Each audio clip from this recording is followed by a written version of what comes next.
Good morning student. चलो आज हम स्टार्ट करते हैं एक नया टॉपिक, विलेयता। ओके, विलेयता। सबसे पहले हम इसकी परिभाषा को समझेंगे।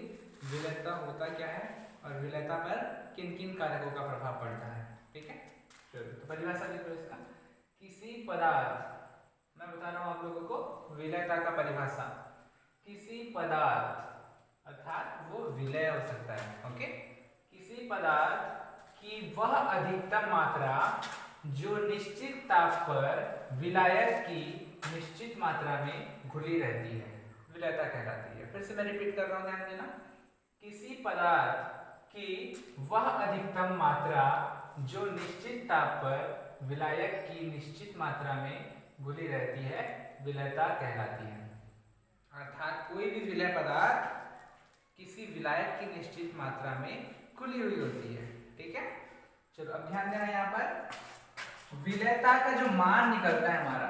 ठीक है, विलेयता का मान विभिन्न कारकों के साथ साथ, ठीक है, ये विभिन्न कारकों पर भी निर्भर करता है, लेकिन ये मुख्यतः ताप एवं दाब पर निर्भर करता है। ओके, अब ध्यान देना यहाँ पर इस कारकों का अध्ययन। ठीक है, अभी मैंने बताया आप लोगों को कि जो विलेयता है वो विभिन्न कारकों पर निर्भर करता है, साथ ही साथ मुख्यतः ताप और दाब पर निर्भर करता है। और इन्हीं कारकों का अध्ययन हम दो तरह से करते हैं। पहला, गैस अथवा ठोस की द्रव्य में विलेयता के आधार पर किया जाता है। ओके, ध्यान देना, यहाँ पर मैं लिखा हूं 1 और 2। एक नंबर में गैस की द्रव्य में विलेयता, दूसरा ठोस की द्रव्य में विलेयता। ओके, तो सबसे पहले हम पढ़ेंगे गैस की द्रव्य में विलेयता। तो हम देख रहे हैं गैसों की द्रवों में विलेयता। ओके, मैंने आप लोग को बताया कि जो विलेयता होता है वो विभिन्न कारकों के साथ साथ मुख्यतः ताप एवं दाब पर निर्भर करता है। और इन्हीं कारकों के अध्ययन हम दो तरह से करते हैं। पहला जो होता है गैसों की द्रवों में विलेयता, दूसरा हम बाद में पढ़ेंगे। पहला देखो गैसों की द्रवों में विलेयता। ठीक है, हम हमारे जो दैनिक जीवन होता है उसमें गैसों की द्रवों में विलेयता का हमारे दैनिक जीवन में अत्यधिक महत्व होता है। ठीक है, एग्जाम्पल अगर देखोगे तो जल में घुली हुई ऑक्सीजन गैस, जल में घुली हुई ऑक्सीजन गैस के कारण ही उसमें उपस्थित जो जीव जंतु होते हैं वो जीवित रहते हैं। ओके, दूसरा शीतल पेयजल, कोल्ड ड्रिंक्स हम लोग पीते हैं जैसे कि पेप्सी हो गया, थम्स अप हो गया, कोका कोला, वो कार्बन डाइऑक्साइड की जलीय विलयन होता है। ओके, और प्रयोगशाला में प्रयोग होने वाले कुछ अभिकर्मक जैसे कि HCl hydrogen chloride, okay, ammonium hydroxide, ऐसे कुछ अभिकर्मक है जो कि गैस का द्रव में जलीय विलयन होता है। ठीक है, गैस का द्रवों में विलयन होता है। आप देख रहे हैं गैस की द्रवों में विलेयता। ठीक है, गैसों की द्रवों में विलेयता। ओके, तो ध्यान देना यहाँ पर किसी गैस का घन सेमी, ठीक है, किसी भी गैस हो जिसका घन सेंटीमीटर में वह आयतन। अब देखो आप लोग को यहाँ डाउट हो रहा होगा, कंफ्यूज हो रहे होंगे आप लोग कि घन सेंटीमीटर क्या होता है। ओके, तो ध्यान देना यहाँ पर मैं घन बना रहा हूं।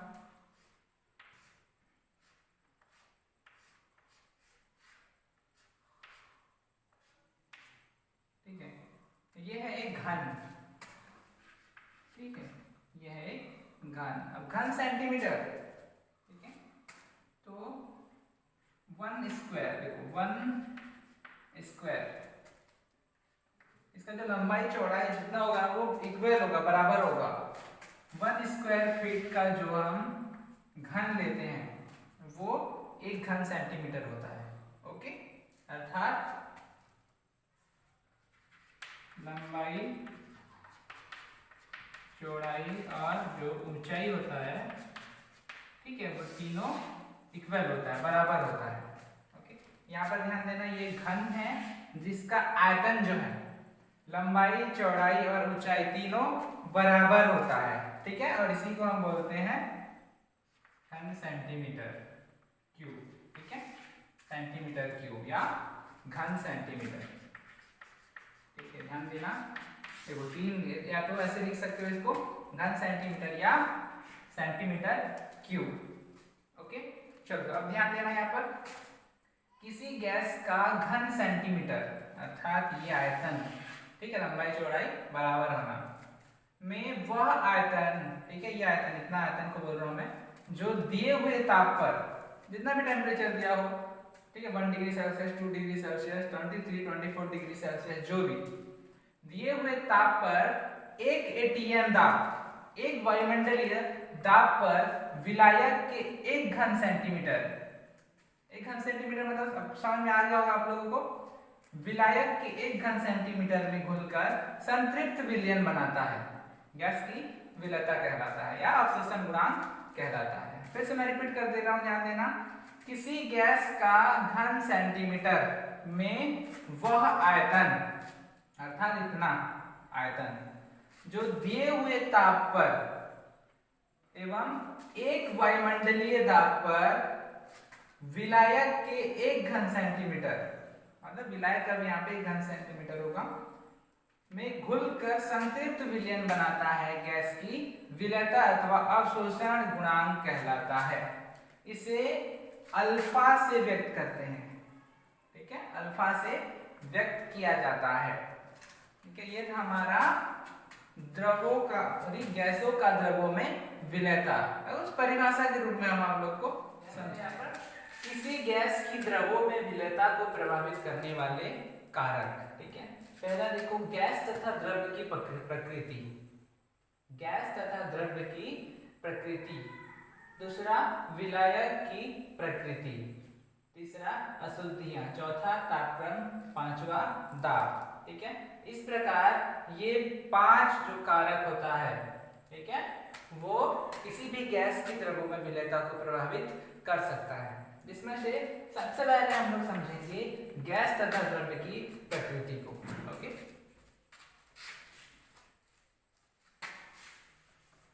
ध्यान देना यहाँ, किसी गैस की द्रव्यों में विलयता को प्रभावित करने वाले कारक, ठीक है, हम पढ़ रहे हैं किसी गैस की द्रव्यों में विलयता को प्रभावित करने वाले कारक, ठीक है। इसमें से हम लोग पहला जो कारक होता है गैस तथा द्रव्य की प्रकृति, ठीक है, इसको समझ रहे हैं। तो शीघ्र द्रवित होने वाले जितने भी गैसें होते हैं की विलयता अधिक होती है, ठीक है।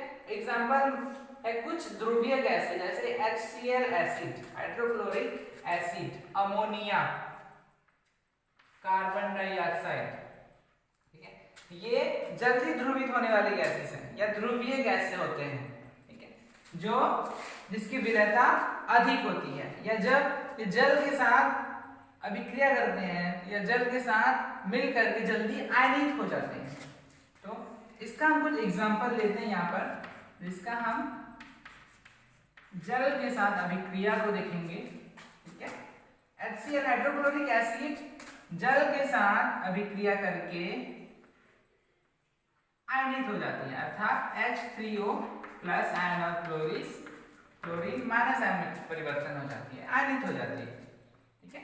इसको हम बोलेंगे हाइड्रोनियम आयन। क्या है ये? हाइड्रोनियम, हाइड्रोनियम आयन, ठीक है, और क्लोरीन माइनस आयन बनाती है। वैसे ही अगर हम देखें अमोनिया का जल के साथ अभिक्रिया NH3 प्लस H2O, तो ये अमोनिया जो गैस है वो जल के साथ अभिक्रिया करके NH4OH का निर्माण करता है, NH4OH अमोनियम हाइड्रोक्साइड, और ये अमोनियम हाइड्रोक्साइड धीरे से आयनित हो जाता है अमोनियम धनायन और OH माइनस आयन। इस प्रकार हम कार्बन डाइऑक्साइड का अभिक्रिया को देखेंगे जल के साथ, तो ये H2CO3 बनाता है, H2CO3 कार्बनिक अम्ल का निर्माण करता है, कार्बनिक अम्ल, ठीक है। फिर से मैं रिपीट कर दे रहा हूं इस चीज को, गैस का द्रव्य की प्रकृति जो कारक है वो किसी गैस के द्रव्यों की विलयता को प्रभावित कर सकता है। जैसे कि शीघ्र द्रवित होने वाले गैस की विलेयता अधिक होती है। उसमें हमने एग्जांपल लिया कुछ ध्रुवीय गैसें, हाइड्रोक्लोरिक अम्ल या HCl एसिड जो गैस होती है, और अमोनिया गैस, कार्बन डाइऑक्साइड गैसें। ओके, इसका हमने एग्जांपल देखा बारी बारी करके यहाँ पर। या वे अध्रुवीय गैसें, इससे पहले हमने देखा था ध्रुवीय गैसें, अब देखते हैं वे अध्रुवीय गैसें, जैसे कि O2, H2, N2, ओके, जो जल में कम घुलनशील होते हैं, जल में कम घुलनशील होते हैं, ठीक है, उनकी विलेयता कम होती है, उनकी विलेयता कम होती है।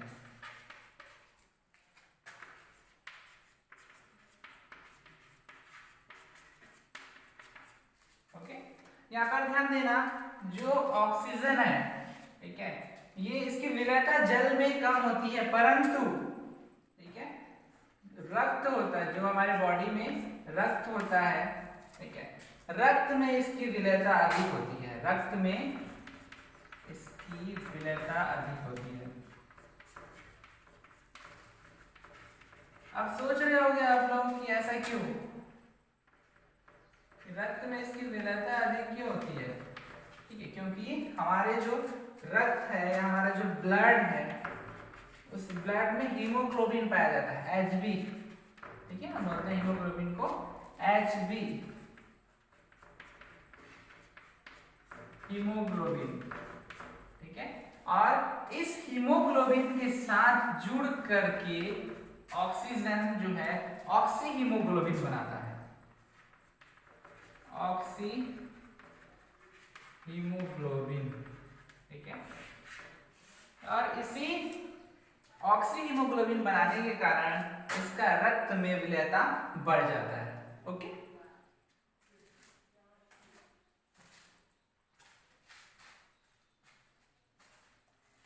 अब ध्यान देना, जो गैसों की विलेयता होती है, गैसों की विलेयता, ठीक है, ये डायरेक्टली प्रोपोर्शनल टू अवशोषण गुणांक, मतलब अवशोषण गुणांक के समानुपाती होता है, अवशोषण गुणांक, ठीक है, गैसों की विलेयता अवशोषण गुणांक के समानुपाती होता है, अर्थात गैसों की विलेयता अगर बढ़ेगी, विलेयता बढ़ेगी तो अवशोषण गुणांक भी बढ़ेगा। अब ध्यान देना, जो दूसरा कारक होता है विलायक की प्रकृति। ओके, विलायक की प्रकृति में जो ध्रुवीय गैसें होती हैं, ध्रुवीय गैसें, जैसे कि अमोनिया, H2S, कार्बन डाइऑक्साइड, देखिए ये सब ध्रुवीय गैसें होती हैं। तो ये ध्रुवीय गैसें ध्रुवीय विलायक, ध्रुवीय विलायक, विलायक में अत्यधिक विलय होती है या अधिक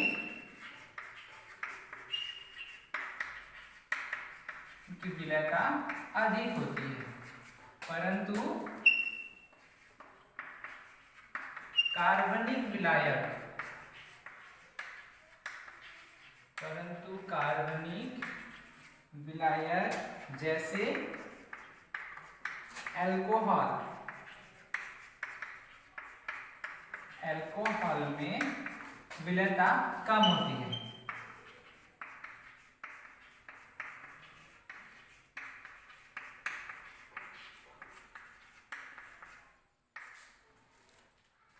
इसके विपरीत अगर हम देखें अध्रुवीय विलायक, इसके विपरीत अगर हम देखते हैं अध्रुवीय विलायक, सॉरी अध्रुवीय गैसें, जैसे कि N2O2, यह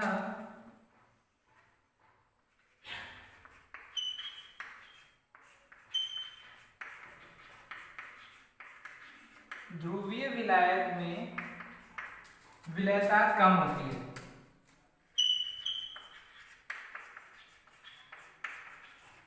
विलयता कम होती है, परंतु अध्रुवीय विलायक या हम जिसको बोलते हैं कार्बनिक विलायक, कार्बनिक विलायक जैसे कि अल्कोहल में इसकी विलयता अधिक होती है। अल्कोहल में विलयता अधिक होती है।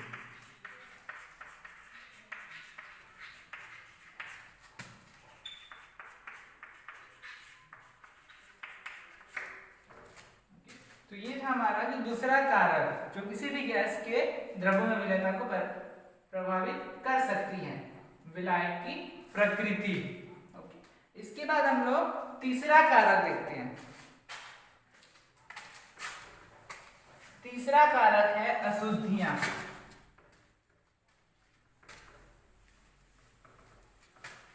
तीसरा कारक है हमारा अशुद्धियां। तो अशुद्धियों के कारण भी किसी भी विलयन की विलयता कम हो सकती है या विलयन की विलयता को प्रभावित कर सकती है।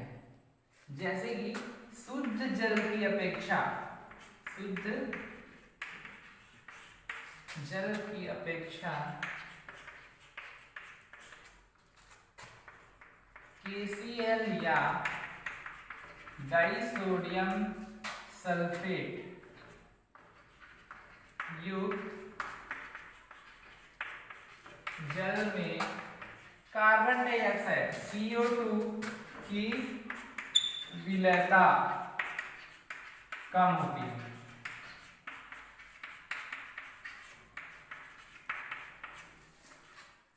ठीक है, ध्यान देना यहाँ पर जो जल है शुद्ध जल, अगर उस शुद्ध जल में हम अगर KCl या डाइसोडियम सल्फाइड की कुछ अशुद्धियां को मिला देते हैं तो इस प्रकार बने हुए विलयन में कार्बन डाइऑक्साइड गैसें की जो विलयता है वो कम हो जाती है या कम होती है।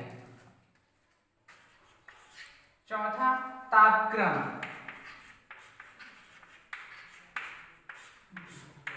तापक्रम भी किसी भी गैसों के द्रवों में विलयता को प्रभावित कर सकते हैं। जैसे कि ध्यान देना यहाँ पर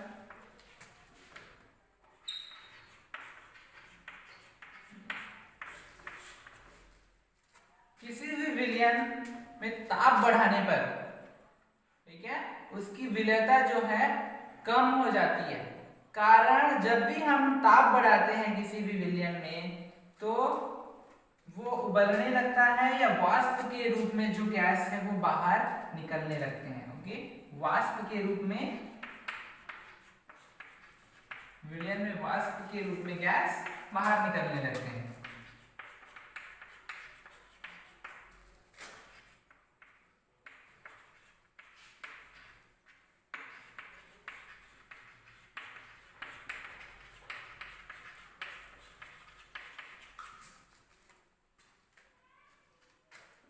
और जिस कारण से विलयन की विलयता कम हो जाती है या विलयता पर प्रभावित पड़ता है तापक्रम। ओके, अब ध्यान देना, यह जो अभिक्रिया है यह ऊष्माक्षेपीय अभिक्रिया है। यह जो अभिक्रिया है ऊष्माक्षेपीय अभिक्रिया है।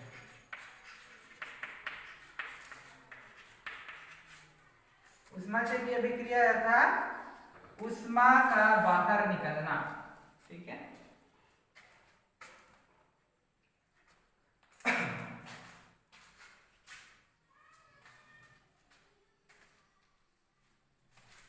जैसे हम ले रहे हैं गैस प्लस विलायक, ये बनते हैं विलयन और साथ में ऊष्मा बाहर निकलता है। जो ऊष्मा है वो नेगेटिव रूप में बाहर निकलने लगता है, अर्थात ऊष्मा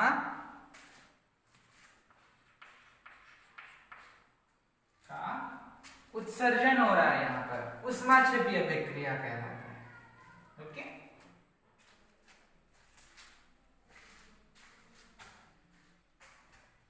इसके बाद हमारा जो अगला कारक है दाब, ये बहुत इंपॉर्टेंट है और इसको हम लोग नेक्स्ट क्लास में समझेंगे। और जब भी मैं नया वीडियो बनाऊंगा, कल बनाऊंगा नया वीडियो, तो उस वीडियो में मैं दाब का गैसों के द्रवों में विलयता को प्रभावित को पढ़ेंगे हम लोग, कैसे ये प्रभावित डाल सकता है। ओके।